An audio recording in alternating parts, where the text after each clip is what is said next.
Que a paz esteja com todos nós. Mais uma vez encontro-me aqui a fim de falarmos a respeito das evocações, como se deve se proceder, de que maneira, como a gente deve falar com os espíritos e também a gente saber o que pedir e quando pedir. Porque eles são igual nós aqui, como tivesse encarnado, eles têm o que fazer do lado de lá. Eles têm as suas tarefas, têm os seus afazeres, e às vezes ele não está no momento propício para isso. Às vezes está ocupado, ou às vezes também não quer dar atenção, né? Não quer falar, não quer se comunicar com ninguém, porque ele tem o seu livre-arbítrio, assim como nós. Então, é uma pergunta: é necessário aplicar algumas disposições particulares nas evocações? A mais essencial de todas as disposições é o recolhimento, quando se quer ter relações com espíritos sérios, com fé e o desejo do bem. Se está em mais condições para evocar os espíritos superiores, elevando sua alma por alguns instantes de recolhimento. No momento da evocação, se identifica com os bons espíritos e os dispõe a virem. A fé é necessária para as evocações? A fé em Deus, sim.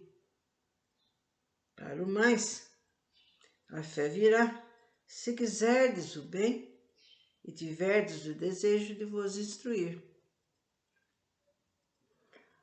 Os homens reunidos em uma comunidade de pensamentos e de intenções têm mais força para evocar os espíritos? Quando todos estão reunidos para a caridade e para o bem, obtêm grandes coisas. Nada é mais nocivo ao resultado das evocações do que a divergência de pensamentos. A precaução de fazer a cadeia, em se dando as mãos durante alguns minutos no início das reuniões, é útil.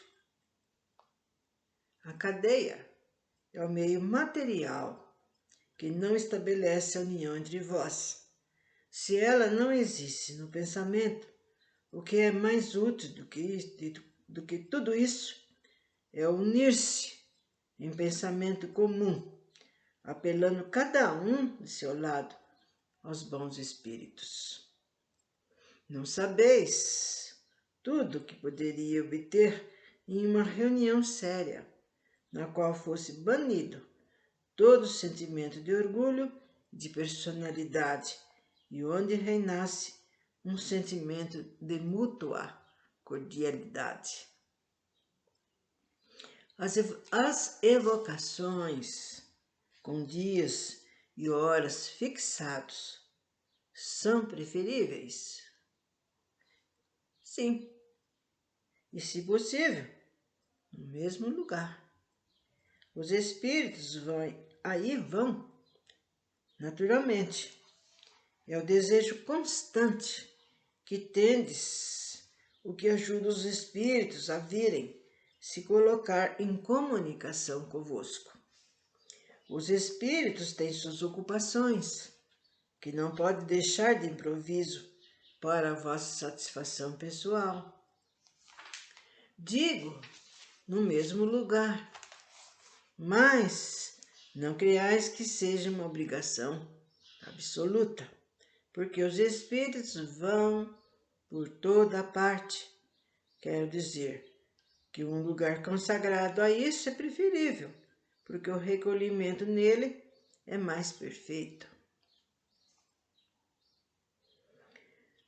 Certos objetos, tais como medalhas, talismãs, têm a propriedade de atraírem ou repelirem os espíritos como alguns o pretendem. Essa pergunta é inútil, porque sabeis bem que a matéria não tem nenhuma ação sobre os espíritos. Estejais bem certos de que jamais um bom espírito aconselha semelhantes absurdos. A virtude do talismã, de qualquer natureza que sejam, não existiu senão na imaginação das pessoas crédulas. Que pensar dos espíritos que marcam encontro em lugares lúgubres e a horas impróprias? Esses espíritos se divertem às custas dos que as escutam. É sempre inútil e com frequência perigoso ceder a tais sugestões. Inútil, porque não se ganha nada, absolutamente nada, senão ser mistificado. Perigoso, não pelo mal que o espírito pode fazer, mas pela influência que isso pode exercer sobre os cérebros fracos.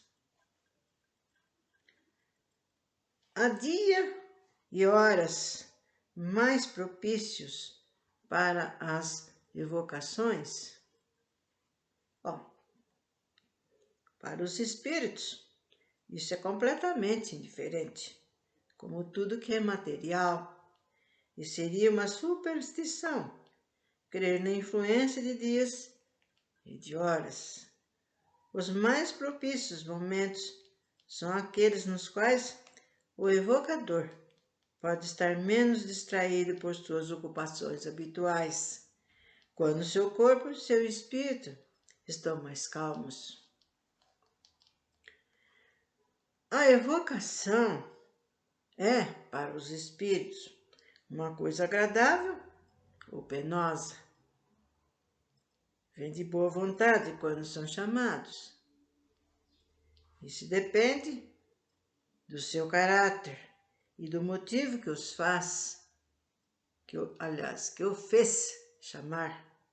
Quando o objetivo é louvável e quando o meio lhe é simpático, é para eles uma coisa agradável e mesmo atraente. Os espíritos ficam sempre felizes com a afeição que se lhes testemunham. Há aqueles para quem é uma grande alegria se comunicar com os homens e que sofrem com o abandono em que são deixados. Mas, como disse, isso depende igualmente do seu caráter.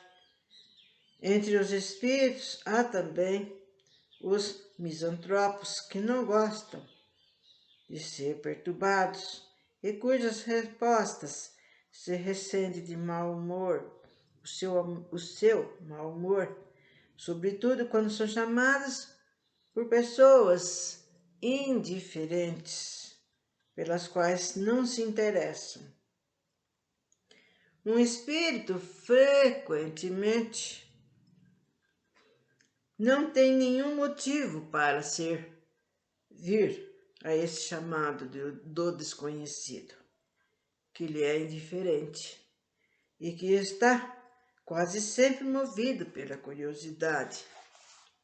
Se vem, não faz, em geral, senão em curtas aparições, a menos que haja um objetivo sério e instrutivo na evocação.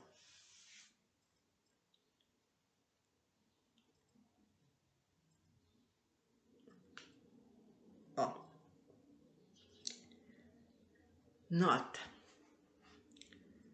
Vêm-se pessoas que não evocam seus parentes, senão para pedir-lhes as coisas mais vulgares da vida material. Por exemplo, para saber se aluga ou vende a casa. Outro, para conhecer o proveito que tirará da sua mercadoria. O lugar onde o dinheiro foi depositado. Se tal assunto será ou não vantajoso. Nossos parentes de além-túmulo não se interessam por nós, senão em razão da afeição que tenhamos por eles. Se todo pensamento se limita a crê-los adivinhões, se não pensamos nele, senão para pedir-lhes notícias, não pode ter por nós uma grande simpatia. E ninguém deve admirar-se pelo pouco de benevolência que testemunham. Então, aqui está explicando, para levar as coisas a sério. Né? O pessoal acha, porque eles são espíritos, estão do lado de lá, eles estão sabendo e podem falar tudo. É tudo muito limitado. Né? E não é por aí. Invocar o espírito, chamar, perguntar. Né? Ai, me ajuda a ganhar uma fortuna. Né? Me ajude a ganhar na loteria. E assim por diante. E muitos fazem isso, viu, gente? Muitos fazem isso. Não dá um passo se não ficar. Será que o meu ex-marido vai explicar? Ou será que o meu filho que está do lado de lá vai me ajudar? E assim vai. Então, por aqui, por hoje, por agora, vamos terminando. Ficando então, gente, para continuarmos esse assunto a respeito das evocações.